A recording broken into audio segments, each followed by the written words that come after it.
సాహితీ ప్రియులకు నమస్సుమాంజలి. కాశీ మజిలీ కథలకు స్వాగతం. నవలా స్రవంతి శీర్షికన మంథా వెంకటరమణారావు గారు రచించిన ఎదురుగాలి వింటున్నాం కదా. 3వ భాగం. ఇప్పటి వరకు జరిగిన కథ. ఆటపాటల్లోనూ చదువులోనూ ఎప్పుడూ ముందుండే ధర్మమూర్తి అంటే కాలేజీలో అందరికీ అభిమానం. ముఖ్యంగా ఆడపిల్లలు అతని వెంట పడుతూ ఉండేవారు. అలాంటి అతను పేదింటి నుంచి వచ్చిన సూర్యముఖికి దగ్గరవుతాడు. సూర్యముఖి బాగా చదువుకుంటుంది. లైబ్రరీలో ఇద్దరు కలుసుకునేవారు. ఆ విధంగా ఇద్దరు ఒకరికొకరు స్నేహితులై ఇంకా దగ్గరయ్యారు. ఒకసారి ధర్మమూర్తి ఛాంపియన్షిప్ కోసం విజయవాడ బయలుదేరతాడు. విజయవాడలో తన చిన్ననాటి స్నేహితుడైన శిరీషమూర్తి స్టేషన్కి వస్తాడు. శిరీషమూర్తికి ఒక తమ్ముడు చెల్లెలు ఉంటారు. తమ్ముడు గోపికి, చెల్లెలు బాలా త్రిపుర సుందరికి ఒకప్పుడు తను చదువు చెప్పేవాడు. ఇంటికి వెళ్ళగానే బాల అతన్ని ఎంతగానో అభిమానిస్తుంది. 14 ఏళ్ల అమ్మాయి అయిన బాల అతని మీద ఎనలేని అభిమానం చూపుతుంది. అక్కడి వరకు చూశాం కదా. మరి తర్వాత కథ ఇలా సాగుతుంది. ధర్మమూర్తి ఆశ్చర్యపోయాడు. బాల వయసులో ఆడపిల్లలు ఇలా ప్రవర్తిస్తారా? నా ఇష్టం, నీకెందుకు? నీకిష్టమైన బట్టలు నువ్వు కట్టుకో. నాకిష్టమని చెప్పి సినిమాల్లో, హోటల్లో డాన్స్ చేసే అమ్మాయి వేసుకునే బట్టలు వేసుకుంటే మీరు నన్ను తన్నకుండా వదులుతారా? అమ్మో, చాలా తెలివైన పిల్లవే. నువ్వు అలాంటి బట్టలు ఎప్పుడూ వేసుకోవు. మీకు తెలుసా జ్యోతిష్యం? ఓ, అయితే నేను సినిమా స్టార్ని అవుతాను. అవనా? చెప్పండి. అవ్వాలని ఉందా? ఉంది. అయితే అవ్వవు. లేదు. అయితే అవుతావు. అంటే అర్థం కాక అడిగింది. ఏ వస్తువుని నువ్వు ఎక్కువగా కోరుకుంటావో ఆ వస్తువు నిన్ను తప్పించుకుపోతుంది. నువ్వు కోరుకోనప్పుడు అది నీకు దొరుకుతుంది. బాల చిన్నబోయింది. ఆలోచనల్లో పడింది. ఏం బాలా, అలా డీలా పడిపోయావు? మరో 4 ఏళ్లు పోని ఏ సినిమా స్టారు నీ ముందు పనికిరాదు ప్రోత్సాహకరంగా అన్నాడు. నేనొక సంగతి ఎంతోగా అనుకున్నాను, కోరుకుంటున్నాను. అయితే అది అవదన్నమాట. ప్రశ్నార్థకంగా చూసింది. బాలా, అవదు అన్నమాట మనిషి పరిభాషలో లేదు. సాధన చేస్తే నీకు కావలసింది దొరక్కపోదు. ఇంతకీ ఏమనుకున్నావు? మీకు చెప్పను. బాల చెప్పలేదు. ఆ సాయంత్రం పోటీలు జరిగే భవనానికి వెళ్ళి తను వచ్చినట్టు చెప్పి తనకేనాడు ఎవరితో పోటీ ఉందో చూసుకున్నాడు. తనకి 8వ స్థానం ఇచ్చారు. సీడింగ్స్లో ఆల్ ఇండియా ర్యాంకింగ్ ఉన్న ఆటగాళ్లున్నారు. హాల్లో 4 టేబుల్స్ ఉన్నాయి. ఓ గంట సేపు ప్రాక్టీస్ చేశాడు. మహారాష్ట్ర నుంచి వచ్చిన ఒక ఆటగాడితో తన స్మాషింగ్ శక్తి తగ్గలేదు. డిఫెన్స్ చూసుకోవాలి. అఫెన్స్ కన్నా డిఫెన్స్ ముఖ్యం. టేబుల్ టెన్నిస్లో ఎదుటివాడి తప్పుల వల్ల పాయింట్లు వస్తాయి. తిరిగి వచ్చేసరికి ఇంటి దగ్గర పెద్ద రభస. బాల చీర కట్టుకుని ముస్తాబై తయారుగా ఉంది. ఆమెను చూసిన ధర్మమూర్తి తన కళ్ళను నమ్మలేకపోయాడు. చీర కట్టుకోగానే 18 ఏళ్ల పడుచులా కనిపిస్తోంది. 14 ఏళ్ల పిల్లలా కాక. నువ్వా అన్నాడు. ఏం పోల్చుకోలేకపోయారా?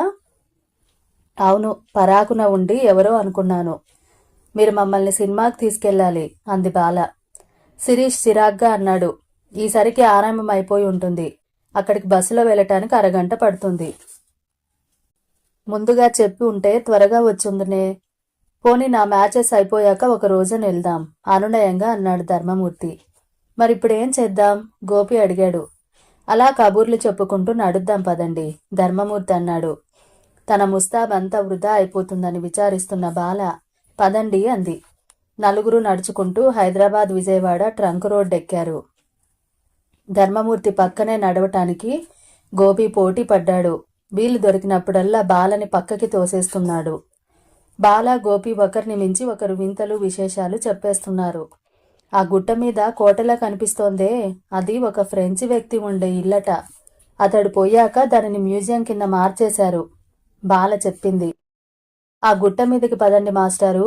గోపి అనగా సరేనని అందరూ గుట్ట ఎక్కడం ప్రారంభించారు. బాల కాలు జారి పడబోగా ధర్మమూర్తి గబుక్కున ఆమె భుజం పట్టుకుని పడకుండా ఆపాడు.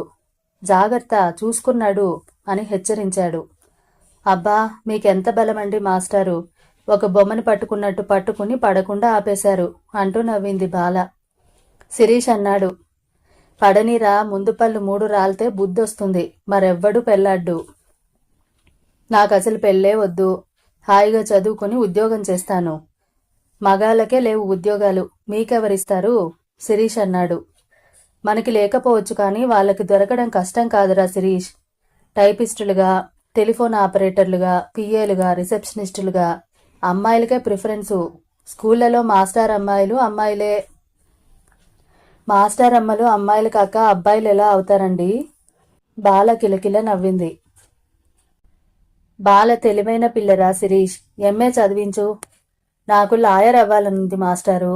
నల్ల కోటు వేసుకుని కోర్టులో వాదిస్తూ ఐ అబ్జెక్ట్ యువర్ ఆనర్ అని అనాలనుందండి, సినిమాలో లాగా.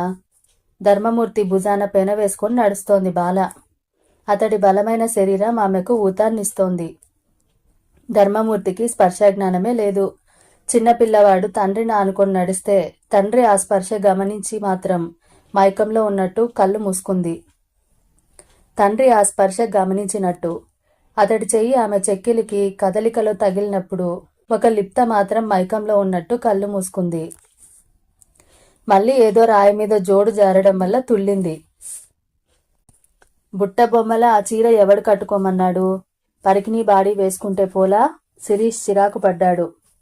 చూసావా శిరీష్, వీళ్ళ రొమాంటిక్ ఐడియాస్. సినిమాలో హీరోని హీరోయిన్ నడిపించినట్టు ఓ హీరోని విడిపిద్దామని కళ్ళు కంటారు. ఇవే మన సినిమాలు చేస్తున్న మోసం.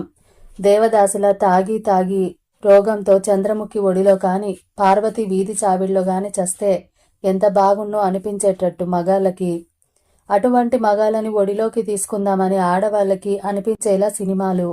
లాయర్గా నిలబడ్డం ఎంత కష్టమో, ఎన్నేళ్లు ఉడిగం చెయ్యాలో వీళ్ళు గ్రహించరు. పట్టిన ప్రతి కేసు గెలిచేస్తామనుకుంటారు.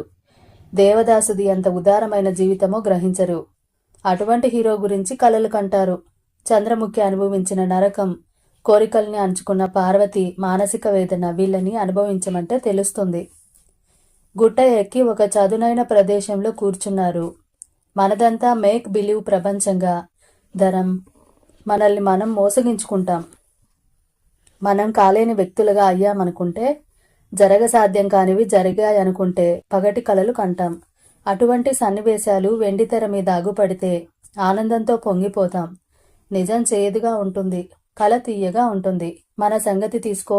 డిగ్రీ వచ్చాక ఏముంది? భవిష్యత్తులో యువశక్తి యువశక్తి అని అరుస్తారు నాయకులు. విద్యార్థిగా ఉన్నప్పుడే నీ శక్తి ఆ గ్రూపులో ఉన్నప్పుడు, ఆ గ్రూపు నుంచి బయటకు రాగానే నీ రెక్కలు తెగిపోతాయి. నువ్వు చాలా నిరాశావాదిగా ఉన్నావు. ఒరే ధరం, నీకేంరా, ఫస్ట్ క్లాస్ స్టూడెంట్వి, రేపు స్టేట్ టీటీ ఛాంపియన్వి, ఎల్లుండి ఆల్ ఇండియా ఛాంపియన్వి అవుతావు. కళ్ళు కద్దుకొని మరి నీకు ఉద్యోగం ఇస్తారు. సాదావాణ్ణి నన్నెవడు అడుగుతాడు? ఆ రాష్ట్రం వాడు, రాష్ట్రేతరుడు. రాష్ట్రం వాడైతే కులతత్వాలు, ప్రాంతీయ దురభిమానాలు. మన భారతీయులమని ఎందుకు చెప్పుకుంటున్నామో నాకు అర్థం కాదు. ఇప్పుడు ఊరుకోక కాలేజీకి ఇంటికి 2 గ్రాడ్యుయేట్లా? ఉద్యోగాలు ఎక్కడా? ఇంత చదువు చదవడం దండగా. మెట్రిక్తో ఆపేస్తే ఏ పనన్నా చేసుకొని ఉందాం. మెట్రిక్ వాడిని పెళ్లి చేసుకునేందుకు ఏ ఆడది ముందుకు రాదురా, ధర్మమూర్తి అనగానే అందరూ నవ్వారు.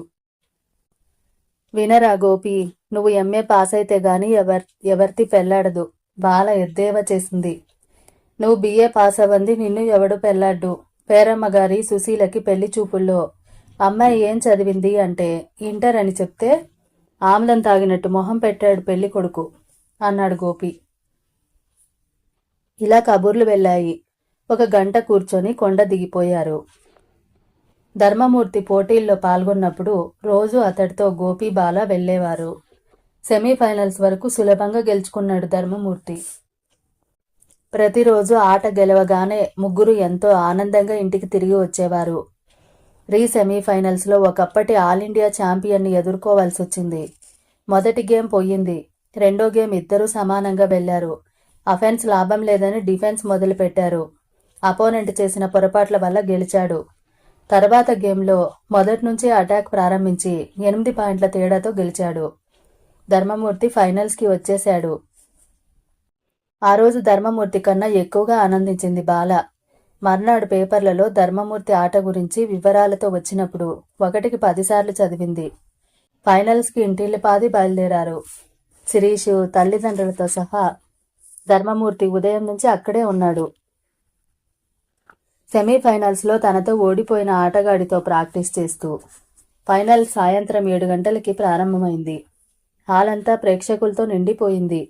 ధర్మమూర్తికి ఎదురుగా ఉన్న ఆటగాడు Bombay state champion Bhave university student.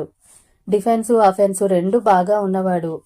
ఫైనల్స్లో 3 games ఎవరు గెలిస్తే వారు మ్యాచ్ గెలిచినట్టే. ధర్మమూర్తికి భావేకి ఆట మంచి రక్తి కట్టింది. ధర్మమూర్తి స్మాషెస్ అన్నింటినీ భావే తిప్పికొట్టాడు. భావే స్మాషెస్ని ధర్మమూర్తి తిప్పికొట్టలేకపోయాడు. మొదటి గేమ్ భావే గెలిచాడు. రెండవ గేమ్లో ధర్మమూర్తి పూర్తిగా డిఫెన్స్ ఆడాడు. భావే అటాకింగ్ గేమ్ ఆడాడు. ధర్మమూర్తి భావే చేసిన తప్పుల మీద పాయింట్లు సంపాదించాడు. రెండవ గేమ్ ధర్మమూర్తి గెలిచాడు. మూడవ ఆట ఇద్దరు ఒకే స్థాయిలో ఆడారు. ఇద్దరు అఫెన్సు డిఫెన్సు స్పిన్ ఛాంపింగ్ డ్రాప్స్ అన్నీ ప్రయోగించారు. కానీ ధర్మమూర్తిదే పైచేయి అయ్యింది. 2 పాయింట్ల తేడాతో గెలిచాడు. హాలంతా చప్పట్లు. ధర్మమూర్తికి ఎంతో సపోర్టు. కప్పు పై రాష్ట్రానికి వెళ్ళిపోకుండా ఇక్కడే ఉండిపోతుందన్న ఆనందం.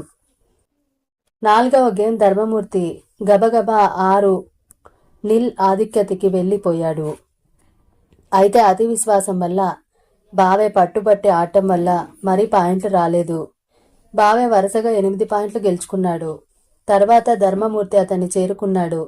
కానీ ఆట మీద పూర్తి కంట్రోల్ పొందలేకపోయాడు. 10 పాయింట్ల దగ్గర ఆగిపోయింది. భావే ఆ గేమ్ గెలవడంతో 2-all అయింది. ధర్మమూర్తికి చెమటలు పట్టాయి. తనదనుకున్న మ్యాచ్ చేయి జారిపోతుంది. ఇప్పుడు గెలవకపోతే మరెప్పుడు గెలవడం జరగదు. ఎంతోమంది వెళ్ళి ధర్మమూర్తికి ప్రోత్సాహం ఇచ్చారు, సలహాలిచ్చారు.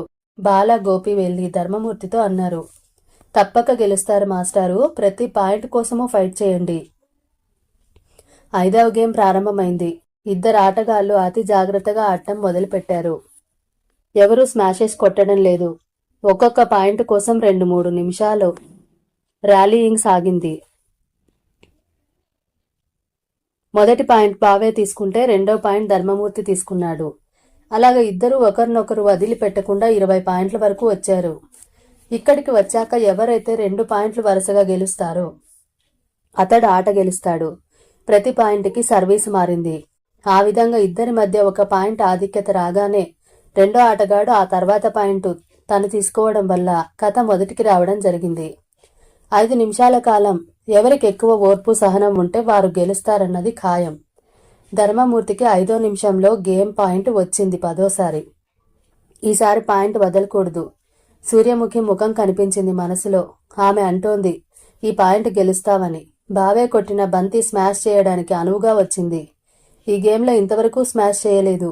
ఇప్పుడు శక్తినంతా కూడా తీసుకుని స్మాష్ చేసేస్తే అతడు ఎత్తలేకపోతే గెలుపు తనది, లేదా పాయింట్ అతందవుతుంది. కానీ ఆట పోదు. సూర్యముఖి చిరునవ్వు నవ్వింది. శక్తినంతా కూడా తీసుకు కొట్టాడు స్మాష్ ధర్మమూర్తి. బంతి బుల్లెట్లా వెళ్ళి టేబుల్ అంచుకు తగిలి బావేకి అందకుండా పక్కకు తిరిగి వెళ్ళిపోయింది. అంతే, హాల్ అంతా కరతాళ ధ్వనులతో దద్దరిల్లిపోయింది. ధర్మమూర్తి చుట్టూ వందలాది అభిమానులు. బాల, గోపి ఆ మూకలోంచే దూరి వెళ్లి ధర్మమూర్తి చేతులు పట్టుకుని అభినందించారు. శిరీషమూర్తి ధర్మమూర్తిని ఆలింగనం చేసుకుని ఆనందంతో కన్నీరు కార్చాడు. ధర్మమూర్తి ఆ రోజు హైదరాబాద్కి హీరో అయ్యాడు. మర్నాడు పేపర్లలో పెద్ద కప్పుతో సహా ధర్మమూర్తి చిరునవ్వు ఫోటో. మర్నాడు ఎన్నో అభినందనలు, లంచ్ అండ్ డిన్నర్లు, కప్పుతో పాటు నగదు బహుమతి కూడా లభించింది. సూర్యముఖి నుంచి కంగ్రాచులేషన్ టెలిగ్రామ్ ఆ రాత్రే అందిపోయింది అతనికి. అక్కడికి వెంటనే టెలెక్స్లో వార్త వెళ్ళిపోయిందట. అక్కడి న్యూస్ పేపర్ ఆఫీస్ నుంచి వార్త వాళ్ళకు అందిపోయింది. మ్యాచ్ అయిపోయిన అరగంటలో. 2 రోజులు ఊపిరి సలపని కార్యక్రమాలు. 2వ రోజు సాయంత్రం బాల అంది, మాస్టారు, మీరు గొప్పవాళ్ళు అయిపోయారు, మరి మేం గుర్తుంటామా? నాకేం గొప్పలు లేవు బాలా. ఈ హీరో అనే భావన ప్రజల్లో ఉండేది ఎంతకాలం? వచ్చే ఏడు మరో ఛాంపియన్ పుడతాడు. నన్నెవరు అడుగుతారప్పుడు? పైగా ఇదేం క్రికెట్ గనకనా నువ్వు గుర్తుండకపోవడం ఏమిటి? అయితే మమ్మల్ని పిక్చర్కి తీసుకెళ్ళండి. ఓకే, ఇవాళే పదండి. శిరీష్ తాను రానన్నాడు. నే వస్తే వాళ్ళ ఆనందం దెబ్బతింటుంది. మనం వేరేగా సెలబ్రేట్ చేసుకుందాం. మీరు ముగ్గురు వెళ్ళండి. ఓ హాల్కెళ్ళి కూర్చున్నారు లోన. ఒకవైపు బాల, రెండో వైపు గోపి. సినిమా సాగుతున్నంతసేపు బాల ఏవో కబుర్లు చెప్తూనే ఉంది. హాస్యం సీన్లు వచ్చినప్పుడు నవ్వుతో జోగిపోతూ ధర్మమూర్తి చెయ్యి పట్టుకుంది ఊతకి. హీరో హీరోయిన్లు పాటలు పాడినప్పుడు, కౌగిలించుకున్నప్పుడు ఆమె చెయ్యి అతడి చేతి మీద బిగుసుకుంది. బాల, గోపి ఆనందించడం ధర్మమూర్తికి ఆనందం కలిగించింది. వీరిద్దరికి తనంటే ఎందుకో అంత అభిమానం. సినిమాలో ఒక డైలాగ్ చెప్తున్నాడు హీరో, మన ప్రేమ నిత్యం, సత్యం, అమరం. అప్పుడు బాల ధర్మమూర్తి చెవిలో మెల్లగా అంది, మాస్టారు, ఓ ప్రశ్న అడుగుతాను, కోపం రాదు కదా? అడుగు బాలా. ఆ హీరోలా మీరు ఎవరన్నా అమ్మాయిని ప్రేమించారా? ధర్మమూర్తి ఆశ్చర్యపోయాడు. ఈ 14 ఏళ్ల పిల్ల ప్రేమ గురించి ఆలోచించగలుగుతుంది. ఈ సినిమాల ప్రభావం ఎంత తీవ్రమైందో. కోపం వచ్చిందా మాస్టారు? ఇష్టం లేకపోతే చెప్పకండి. ఏం చెప్పడం జవాబు? అవునన్నా కాదన్నా ఏమనుకుంటుందో? ఈ పిల్లకి తన మీద మమకారం ఏర్పడుతోందా? ఒక తాత్కాలికమైన అనుభూతి వంటిది తనకు నచ్చిన వారి మీద ఏర్పడటం ఈ వయసులో వింత కాదు. కానీ అది పోతుంది. నిజం చెప్పడం మంచిది. అవును బాల, నీ ఊహ నిజం. నీకో వదిన వస్తుంది. బాల మెదడు మొద్దుబారిపోయింది. ఆమెకి తెర మీద బొమ్మలు మరి కనిపించడం మానేశాయి. తన ఊహా సౌదాలన్నీ కూలిపోతున్నట్టు అనిపించింది. వదిన? వదిన ఎవరు? తడి ఆరిపోయిన గొంతుతో అంది. అవును, ఓ అమ్మాయికి మాట ఇచ్చాను. కానీ ముందు నాకు ఉద్యోగం రావాలిగా, అంతవరకు పెళ్లి మాటే ఉండదు. బాలగుండె మళ్ళీ కొట్టుకుంది. ఇతడికి ఉద్యోగం దొరకకూడదు, అంతవరకు పెళ్లి సంగతి ఎత్తడుగా. ఆ అమ్మాయి వయసు, పేరేమిటి? నీకన్నా 4 సంవత్సరాలు పెద్ద. పేరు సూర్యముఖి. అందంగా ఉంటుందా? ప్రేమకి అందంతో పని లేదుగా. ఇప్పుడే సినిమాలో డైలాగు విన్నావు. ఊరికే అడిగాను, చెప్పండి మాస్టారు. అందం ఆమెలా ఉంటుంది. మీ కవిత్వం మొదలండి, నాకన్నా బాగుంటుందా? నువ్వింకా చిన్న పిల్లవి. మరో 4 ఏళ్లు పోయాక నిన్ను అసలు పోల్చుకోలేను. ఆడపిల్లలు వయసుతో పాటు ఇట్టే మారిపోతారు.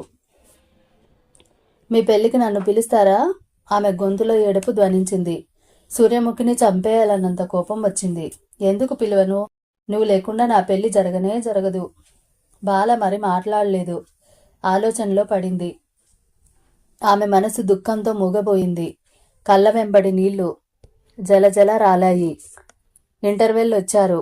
గోపి బయటకు వెళ్ళాడు ఐస్ క్రీములు కొని తేవడానికి, ధర్మమూర్తి దగ్గర డబ్బు తీసుకుని. బాల ముఖం మీది కన్నీటి చారలు చూసి ధర్మమూర్తి విస్తుపోయాడు. అదేమిటి బాలా, నీ కళ్ళల్లో నీళ్ళా? ఎందుకు? హీరోయిన్ కష్టాలు చూడలేక? You are very sentimental. ఆమె భుజం తట్టాడు. మాస్టారు, ఓ సంగతి చెప్పండి. ఏ కారణం చేతనన్నా సూర్యముఖితో మీ పెళ్లి అవదనుకోండి. అంటే ఆవిడ మరొకరిని పెళ్లాడి మిమ్మల్ని మోసగించి వెళ్ళిపోయిందనుకోండి. అప్పుడు మీరెవరిని పెళ్లాడతారు? ధర్మమూర్తి చిరునవ్వు నవ్వి అన్నాడు, నిన్ను పెళ్లాడతాను. అతడు మాటలు అనగానే బాల ముఖం 1000 వాల్ట్ల బల్బులా వెలిగింది. సిగ్గుపడుతూ, పోండి మాస్టారు అంది. సూర్యముఖి నన్ను మోసం చేయడం జరగదు. ఆమె నాకు జాబ్ వచ్చే వరకు ఆగలేక మరెవరినన్నా పెళ్లి చేసుకుంటే నాకేం అభ్యంతరం లేదు. ఆమెను తలుచుకుంటూ మీరు మిగతా జీవితం గడిపేస్తారా? ఆమెనే కాదు, నా దగ్గర వాళ్ళందరినీ తలుచుకుంటాను. నేను మీ జాబితాలోకి వస్తానా? ఎందుకు రావు? నువ్వు, గోపి, శిరీష్. అంటే బ్రహ్మచారిగా ఉండిపోతారా సూర్యముఖి దొరక్కపోతే? నిన్ను పెళ్లాడేస్తానన్నానుగా. ఆమె చెవి మెలిపెట్టాడు. నీకు ఇప్పటి నుంచి పనికిరాని సెంటిమెంట్లు, పెద్ద పెద్ద డైలాగులు ఎందుకు? బుద్ధిగా చదువుకుని పెద్ద పరీక్షలు పాస్ అయి లాయర్ అవ్వు. ధర్మమూర్తి ఆమె భుజం తట్టాడు. అయితే ఊరికే అన్నారన్నమాట. ముఖం చిన్నబోయింది. నిజమే అనుకున్నావా పిచ్చిపిల్ల? నీ లేత వయసులో ప్రపంచం అంతా అందంగా, ప్రేమమయంగా ఉంటుంది. ప్రతి వస్తువుని, మనిషిని ప్రేమించేయాలని ఉంటుంది. నీకు 18 రాగానే నీ మనసు ఇంకోలా ఉంటుంది. అప్పట్లో ఒక ప్రత్యేకమైన వ్యక్తి కోసం వెతుకుతుంది మనసు. 21 వయసు దాటాక మనసు మంచి చెడుల విచారణ చేస్తుంది, లెక్కలు కడుతుంది. నా మనసు ఎప్పుడు ఇలానే ఉంటుంది మాస్టారు, ఎగురుతూ గెంతుతూ నాట్యం చేస్తూ. మంచిదే, అలానే ఉండాలి. సినిమా తిరిగి ప్రారంభమైన బాలకి సినిమా మీద ఇంట్రెస్ట్ పోయింది. మరోజుగా ఆలోచిస్తూ కూర్చుంది. ఆ సూర్యముఖి చచ్చిపోవాలి, ఇతనికి ఎప్పటికీ జాబ్ దొరక్కపోవాలి అనుకుంది మనసులో. సినిమా అయిపోయింది. ఇంటికి వచ్చారు. ఆ రాత్రి ఏడుస్తూనే ఉంది బాల. మాస్టర్ని తప్ప మరెవ్వరిని పెళ్లాడను. ఆ సూర్యముఖిని చంపేస్తాను. మాస్టారు, మిమ్మల్ని ఎంతగానో ప్రేమిస్తున్నాను మనసులో అనుకుంది. మర్నాడు స్టేషన్కి దిగబెట్టింది. అన్నతో తమ్మునితో వెళ్ళి. ఎందరో అభిమానులు వచ్చారు. రైలు కదులుతూ ఉంటే బాల కన్నీటితో అంది, మమ్మల్ని మర్చిపోకండి మాస్టారు. మర్చిపోను బాల, ధర్మమూర్తి అన్నాడు. ఇంటికి తిరిగి వెళ్ళాక ధర్మమూర్తి తనకిచ్చిన బహుమతిని తీసి చూసుకుంది. అవి చెవుల రింగులు. బంగారంవి ప్రెజెంట్ చేశాడు ఆ ఉదయం. గోపికి తన టేబుల్ టెన్నిస్ బ్యాట్ ఇచ్చాడు. ఆ రింగులని ముద్దు పెట్టుకుంది. తర్వాత వాటిని పదిలంగా దాచుకుంది. మాస్టారు, ఎప్పటికైనా మీరు నా దగ్గరకే వస్తారు అనుకుంది. 14 ఏళ్ల ఆ లేప్రాయపు కన్య. స్టేషన్ స్నేహితులతో అభిమానులతో కిక్కిరిసి ఉంది. రైలు ఆగేసరికి కంపార్ట్మెంట్ తలుపు తెరుచుకుని ధర్మమూర్తి కప్పుతో నిలబడేసరికి హిప్ హిప్ హుర్రేలు మిన్నుముట్టాయి. స్టూడెంట్స్ ధర్మమూర్తిని భుజం మీద మోస్తూ జయ జయ ధ్వానాలు చేస్తూ బయటకు తీసుకెళ్లారు. 3 cheers to Dharam, hip hip hooray. 3 cheers to college, hip hip hooray. Dharmamurthy Suryamukhi కోసం వెతికాడు. ఆమె ముఖం కోటి కాంతులతో వెలిగిపోతుంది. ఆమె ఇచ్చిన పూలగుత్తి అందుకున్నాడు. అతన్ని భుజం మీద మోస్తూ తీసుకువెళ్లారు కారు వరకు. సూర్యముఖి కూడా కారెక్కింది. ఊరేగింపు కాలేజీ వరకు వెళ్ళింది. అక్కడ సభ జరిగింది. భక్తులందరూ ధర్మమూర్తిని పొగిడారు. మున్ముందు నేషనల్ ఛాంపియన్ అయ్యి, రాష్ట్రానికి ప్రపంచ ఛాంపియన్ అయ్యి దేశానికి పేరు తెస్తాడని నమ్మకంగా ప్రకటించారు. ఒక మెమొంటోయేగాక 1000 రూపాయల పర్సు ఇచ్చారు. ఊర్లోని వర్తకుల దగ్గర చందాలుగా పోగు చేశారు. 2000, 1000 ఖర్చులు, 1000 పర్సు. ధర్మమూర్తికి తల తిరిగిపోలేదు. ప్రపంచంలో తనే అందరికన్నా అధికుడని అనుకోలేదు. తన జవాబులో అందరికీ ధన్యవాదాలు చెప్పుకున్నాడు. వారు తన మీద పెట్టుకున్న ఆశల్ని సఫలీకృతం చేయడానికి ప్రయత్నిస్తానన్నాడు. ఆ దినం తర్వాత ధర్మమూర్తి పేరు ప్రతిష్టలు కాలేజీలోనే కాదు, ఊరంతా మారుమోగిపోయాయి. అతడు ఎక్కడికి వెళ్ళినా అతడితో కూడా ఒక గుంపు కుర్రాళ్ళు అడుగులకి మడుగులొత్తడానికి తయారుగా. మిత్రులు అతడి చేత ఏ ఖర్చు పెట్టనివ్వడం లేదు. అందువల్ల ధర్మమూర్తికి 2 ఇబ్బందులు ఏర్పడ్డాయి. సూర్యముఖితో ఒక్కడు తిరగడానికి వీలు దొరకలేదు. చదువుకునేందుకు సమయం దొరకడం లేదు. నువ్వు స్టేట్ ఛాంపియన్ అయిపోయాక నాకు ఒంటరిగా దొరకడమే కష్టమైపోతుంది. సూర్యముఖి ఫిర్యాదు చేసింది ఒక రోజున. ఎప్పుడు చూసినా నీ చుట్టూ ఓ భజంత్రిగాల గుంపు. ఏం మాట్లాడినా వాళ్ళ ముందే మాట్లాడాలి. బొంగమూతి పెట్టింది. నువ్వే అన్నావు కదా ఒకసారి, ఇదంతా ఇలా వచ్చి అలా పోయేదని. ధర్మమూర్తి ఓదార్చాడు. అతడికి కష్టంగానే ఉంది. సూర్యముఖి తను ఫ్రీగా తిరగడానికి వీలు పట్టం లేదు. బాగా ప్రాక్టీస్ చేసి నేషనల్స్లో పాల్గొనమని ప్రిన్సిపాల్ గారి ఆదేశం వచ్చింది. ఇంకా ఈ 10 రోజుల్లోనూ మిస్ అయిన పాఠాలు మేకప్ చేసుకోవాలి. పోని ఓ పని చేయి, ఎక్స్ట్రా క్లాసులన్నీ 9ంటికి బయలుదేరు. రోజు అవదు. అమ్మకి వంట సాయం చెయ్యాలి. తమ్ముళ్ళకి తెలియని పాఠాలు చెప్పాలి. బట్టలు ఇస్త్రీ చేసుకోవాలి. ఇంట్లో ఇంకా ఎన్నో పనులు. అన్నీ నువ్వే చేస్తావా? అమ్మ నేను పంచుకుంటాం. Women is a beast of burden. జీవితం అంతా బరువు బాధ్యతలు మొయ్యడమే పని. ఆ రోజు ధర్మమూర్తి సూర్యముఖి ఒంటరిగా ఉండటానికి వీలు పడింది. హోటల్లో ఫ్యామిలీ రూమ్లో కూర్చున్నారు. ఒప్పుకోను, మగాడే బీస్ట్ ఆఫ్ బర్డెన్. సంసారం బరువు అంతా అతడిదే. ఆడది గృహానికి లక్ష్మి. ధర్మమూర్తి అన్నాడు. లక్ష్మి ఇంట్లో ఉంటే గృహలక్ష్మే. రెక్కాడితే గాని డొక్కాడని సంసారంలో ఆడది బరువులు మోసేది. వండాలి, అంట్లు తోమాలి, ఇల్లు ఉడవాలి, బట్టలు ఉతకాలి, మగాడికి ఆనందం ఇవ్వాలి, పిల్లల్ని కని పెంచాలి. అమెరికాలోనూ అంతే, రష్యాలోనూ అంతే సూరి. నువ్వు చీపురు కట్టతో ఊడిస్తే వాళ్ళు వ్యాక్యూమ్ క్లీనర్లు, డిష్ వాషర్లు వాడతారు. మగాడు సాయపడతాడు. ఇంగ్లాండ్ రాణి కూడా పిల్లల్ని కని పెంచక తప్పలేదు. వాళ్ళ పరిస్థితి వేరు ధరం. ఇక్కడ మన దేశంలో దిగువ మధ్యతరగతి కుటుంబాల్లోని ఆడదాని పరిస్థితి దయనీయం. చదువుకోవాలి, కనీసం మెట్రిక్ కాందే అబ్బాయిలు మొగ్గరని. ఉద్యోగం వెతుక్కోవాలి, ఉద్యోగం అంటే సులభంగా భర్త దొరుకుతాడని. కట్నం కూడబెట్టుకోవాలి, ఉద్యోగం ఉన్నా కట్నం తప్పదుగా. పెళ్ళయ్యాక ఉద్యోగంలో పని, ఇంట్లో రెండూ తప్పవు. సూర్యముఖి ఒక్కసారిగా మాటలు ఆపేసింది. ఆమె ముఖం మీద చీకట్లు. ఏం సడన్ గా అలా అయిపోయావు? ధర్మమూర్తి అడిగాడు. నాకెందుకో భయంగా ఉంది ధరం. భయమా? నేవుండగా నీకు భయం ఎందుకు? ధరం బిఏ పాస్ అయ్యాక నువ్వేం చేస్తావు?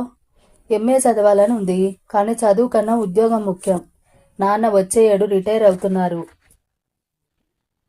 నేను బిఏ పాస్ అయ్యాక ఉద్యోగం కోసం వెతకాలి, సూర్యముఖి అంది. నీవంటి అందమైన అమ్మాయికి ఈజీగా దొరుకుతుంది.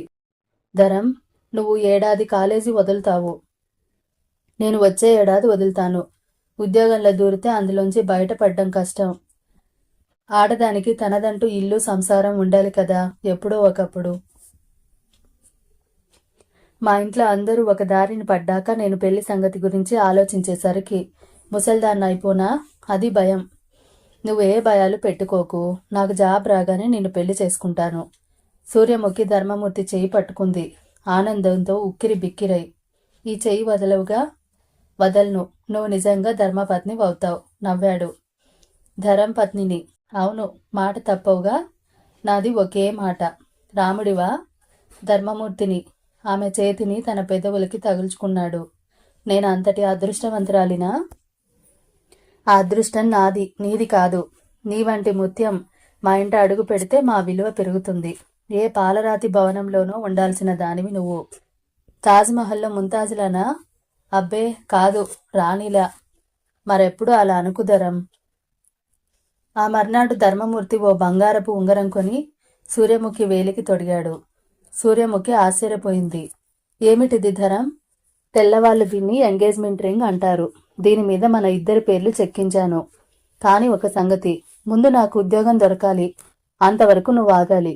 ఈ మధ్య నీకు తగిన సంబంధం వస్తే నువ్వు పెళ్లి చేసుకునేందుకు అడ్డు చెప్పను. ఆడది ఒకరికే మనసిస్తుంది ధరం. సూర్యముఖి బాధపడింది. తను మరొకరికి ఇవ్వచ్చు పుస్తక కట్టించుకొని. ఎందుకలా అన్నావు?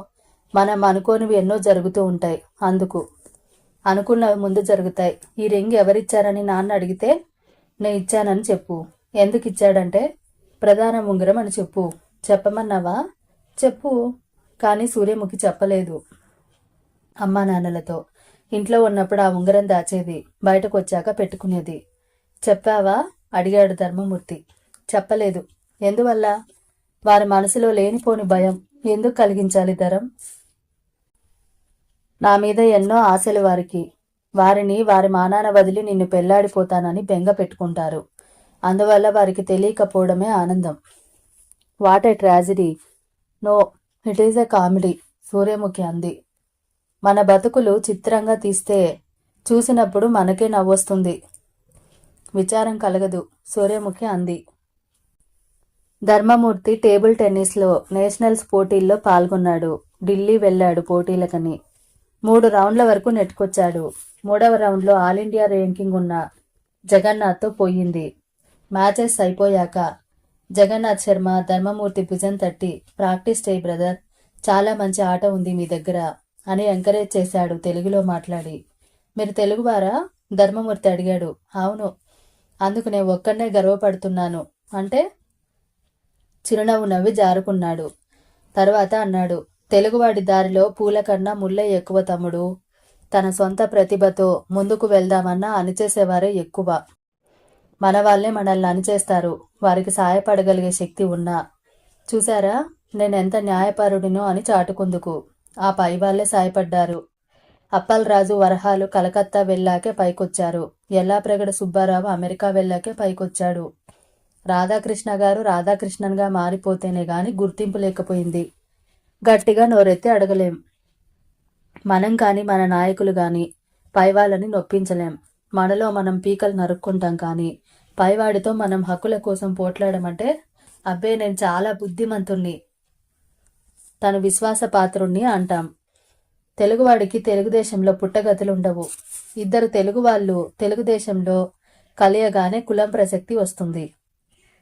మీరే కులం వారంటే ఏ కులం వారని దాన్ని బట్టి తక్కిన వ్యవహారం నడుస్తుంది. తర్వాత ప్రాంతీయత, జిల్లా భేదం ఇంకా అడక్కండి. ధర్మమూర్తి నిజంగా భయపడ్డాడు. ముఖం చిన్నపోయింది. భయపడకండి, మీకు ఫస్ట్ క్లాస్ వస్తుంది. State TT champion. మీకింత భయమైతే ఉద్యోగం గురించి, భావి గురించి మరి మీ వంటి ప్రతిభ లేని లక్షలాది తక్కిన మన దేశపు యువకులకి భావి ఏమిటి? వచ్చే ఏడు మళ్ళీ రండి అంటూ ప్రోత్సహించాడు. జీవితం అనే రేసు కోర్సులో పుట్టిన దగ్గర నుంచి మనిషి ఎన్నో పందాల్లో పాల్గొంటాడు. పుట్టినదాదిగా 5 ఏళ్ల వరకు ఏ ముద్దులు ముచ్చట్లు జరుగుతాయో అవే మిగులు. 1వ క్లాసులో చేరడంతో ప్రారంభమవుతుంది రేసు. చదువు, మార్కులు, క్లాసులో మాస్టర్ల పూరు, ఇంటి దగ్గర తల్లిదండ్రుల పూరు. పందెంలో ముందుగా ఉందామని వెనకబడిపోతే జీవితంలో పూర్తిగా వెనకబడటమే. ఫైనల్ BA పరీక్షలకు ధర్మమూర్తి పూర్తి దీక్షతో తయారవుతున్నాడు. సినిమాలు, షికార్లు, కబుర్లు మానేశాడు. అంతలా చదవకు ధరం, నీ ఆరోగ్యం చూసుకో, చదివింది చాలు అని సూర్యముఖి ఒక రోజున అంది. రేసులో ఆఖరి 100 అడుగుల్లోనూ మన శక్తినంతా కూడదీసుకోవాలి సూరి. నువ్వు మాత్రం తక్కువ చదువుతున్నావా? నీది ఫైనల్ ఇయర్ కాకపోయినా నీ ఆరోగ్యం కూడా జాగ్రత్త. నీకన్నా నాకు ఉద్యోగ ఆవశ్యకత ఎక్కువ. నీకు ఉద్యోగం లేకపోతే పెళ్లి మానేస్తావు. మరీ చిరాకు అనిపిస్తే సన్యాసుల్లో కలిసిపోతావు. ఆడత ఏం చేస్తుంది? సన్యాసుల్లో చేరలేదు కదా. పెళ్లి కాకపోతే ఏదో ఉద్యోగం చేసుకు తన బతుకు తను ఏడవక తప్పదు. సూర్యముఖి అంది. నే ఉన్నాగా, నీకేం? నా సంసారం బాధ్యతలు నీకు పూర్తిగా చుట్టడం నాకు ఇష్టం లేదు. నన్ను నువ్వు పోషిస్తావు. మా అమ్మని, నాన్నని, తమ్ముళ్ళని నేను పోషించక తప్పదు కదా. పరీక్షలు ప్రారంభం అయ్యాయంటే ఒక అశ్వమేధ యాగం ప్రారంభమైనట్టే. అనుకున్నదొకటి, జరిగిందొకటి అవడంతో జీవితాలే తారుమారవుతాయి. పరీక్ష ప్రారంభం అవగానే వివిధ సెంటర్ల నుంచి వివిధ రిపోర్టులు వచ్చాయి. ఒక సెంటర్లో పేపర్ కష్టంగా ఉందని స్టూడెంట్లు హాల్ నుంచి బయటకు వచ్చేశారు. వచ్చేయడమే కాక ఆ ఊళ్ళోని తక్కిన సెంటర్లలో స్టూడెంట్లని పరీక్షలు రాయనివ్వలేదు. ప్రొసెషన్ జరిపే పరీక్షలు రద్దు చేయాలని మీటింగ్ పెట్టగా దానికో రాజకీయ నాయకుడు అధ్యక్షత వహించాడు. ఇంకా ఈ ఊళ్ళో ధర్మమూర్తి కూర్చున్న సెంటర్లో బహిరంగంగా కాపీ చేయడం ప్రారంభమైంది. ఇన్విజిలేటర్లు వచ్చారు. జరిగింది గమనించారు. ఒక స్టూడెంట్ని పట్టుకోగా అతడు మొల దగ్గర నుంచి చాకు తీసి టేబుల్ మీద పెట్టి అన్నాడు, గురు మర్యాదగా మీ స్థానంలోకి పోయి కూర్చోండి. గొడవ పెట్టారా ఈ చాకు టేబుల్ మీద ఉండదు, మీ గుండెల్లో గుచ్చుకుంటుంది. ఇన్విజిలేటర్ కుక్కిన పెన్లా ఊరుకున్నాడు. కాపీయింగ్ నిరాఘంటంగా సాగింది. మరో కుర్రాడు కత్తిని టేబుల్కి గుచ్చి దాని పక్కన యాపిల్ పండు ఉంచాడు. ఇన్విజిలేటర్ వచ్చి రెండింటినీ చూసి ఆపిల్ పండు తీసుకొని వెళ్ళిపోయాడు, కత్తిని ముట్టుకుందుకు ధైర్యం లేక. ఈ నాటకం గమనించిన ధర్మమూర్తిని నిరాశ నిస్పృహలు ఆవహించాయి. తను ఇంత చదివినా ఏం లాభించింది? కాపీ కొడుతున్నవాడు ప్రశ్నకి జవాబు అన్ని పాయింట్లతోనూ రాయగలుగుతున్నాడు. తనకి తెలిసిన ప్రశ్నలకే గుర్తున్నంత మేరకే జవాబులు రాయగలుగుతున్నాడు. ఇది కాపీ సెంటర్లని డిక్లేర్ అయిపోతుంది. తను కాపీ చేయలేదని దిద్దేవాడికి ఏం తెలుస్తుంది? అందరికీ వేసే మార్కులే తనకి వేస్తారు. 60 రావాల్సిన చోట 40 వచ్చి కూర్చుంటాయి. పరీక్ష రాయడం మానుకుని సప్లిమెంటరీ కూర్చుంటే అప్పుడు మాత్రం ఇలా జరగదా? పైగా అంతవరకు జాప్యం చేసే పరిస్థితి కాదు తనది. పరీక్ష ఫలితాలు రాగానే తర్వాత ఏం చేయాలో నిర్ణయించుకోవాలి. ఈ కాపీ కొట్టడం ఆపబడి తన వెంట తెలివైన విద్యార్థులకు విముక్తి దొరుకుతుందేమో అని ఆశపడ్డాడు. కానీ ఆ ఆశ అడియాసే అయ్యింది. 2 నెలల తర్వాత ఫలితాలు వచ్చాయి. ధర్మమూర్తి 2nd క్లాసులో BA పాస్ అయ్యాడు. ధర్మమూర్తికి అది గొడ్డలి పెట్టయింది. సూర్యముఖి ధర్మమూర్తిని ఓదార్చింది. ఎవరో చేసిన తప్పులకి శిక్ష అనుభవించడం అంటే ఇదే ధరం. కాపీ చేసిన అందరికీ 2nd క్లాస్ రాలేదు, 3rd క్లాస్ వచ్చింది. నీకు 2nd క్లాస్ వచ్చింది. కొద్ది మార్కుల్లో 1st క్లాస్ తప్పిపోయి ఉంటుంది. ఏమనుకుంటేనేం సూరి, ఉద్యోగాల వేటలో పడ్డాక ఎన్ని మార్కులు అని చూస్తారు. 55% పైనే వస్తేనే గాని కొన్ని పరీక్షలకు అర్హత లేదు. BSc వాళ్ళు సులభంగా ఫస్ట్ క్లాసులు సంపాదించి పోటీలకు నిలబడగలుగుతున్నారు. ధర్మమూర్తి నిరాశ వ్యక్తపరిచాడు. ఆల్ ఇండియా ఎగ్జామినేషన్స్కు మార్కుల ప్రసక్తి లేదు. గ్రాడ్యుయేట్ అయితే చాలు, ఐఏఎస్కు కట్టొచ్చు. నీ తెలివితేటలతో తప్పకుండా పాస్ అవుతావు. నువ్వు స్టేట్ ఛాంపియన్వి కాబట్టి నీకు సెకండ్ క్లాస్ వచ్చినా సీటు దొరుకుతుంది ఎంఏలో. సూర్యముఖి తండ్రి రామచంద్రం అన్నాడు. ఆ రోజు ధర్మమూర్తిని సూర్యముఖి ఇంటికి ఆహ్వానించింది.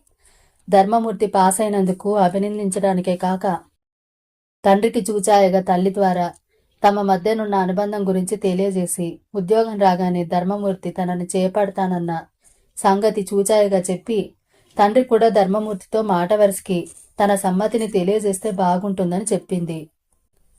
కాఫీ టిఫిన్లయ్యాక సూర్యముఖి తల్లి కనుసన్న చేయగా రామచంద్రం ఒక పొడి దగ్గు దగ్గి నీతో ఓ సంగతి మాట్లాడాలని ఎన్నో రోజుల నుంచి అనుకుంటున్నాను అన్నాడు.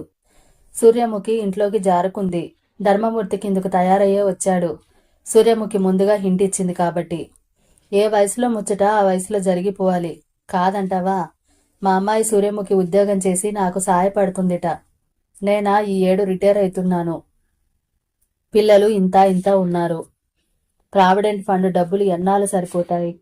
అయినా సరే సరైన సంబంధం వస్తే పెళ్లి చేసేస్తాను. నా తిప్పలేవో నేను పడతాను. అలా ఆయన మాట్లాడుతూ వెళ్ళాడు. అసలు పాయింట్కి ఒక అంతకు రాలేదు.